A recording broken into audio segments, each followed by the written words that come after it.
गे बोले कैसे हम भूलब सनम मोरा दिलावा में तोहरे मूर्तिया गे बोले कैसे हम भूलब सनम मोर नाम भुला जाए हर शाम भुला जाए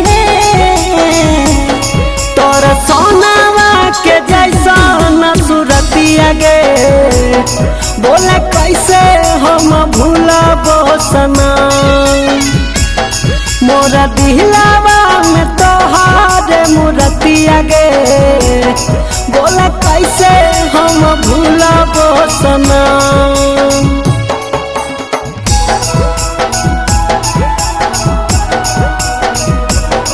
बोले कैसे हम भूलब सनम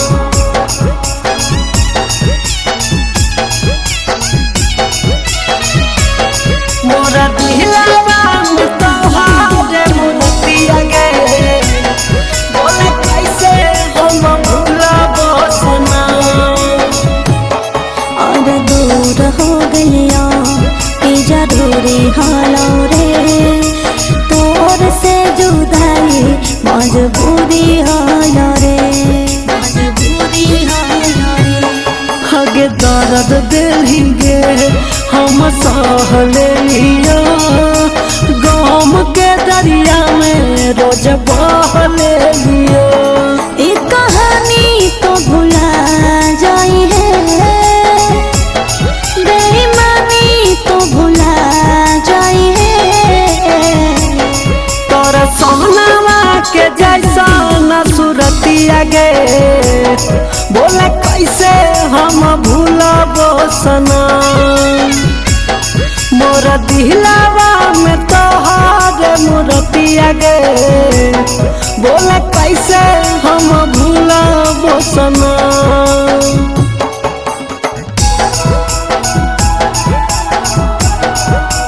बोले कैसे हम भूलब सनम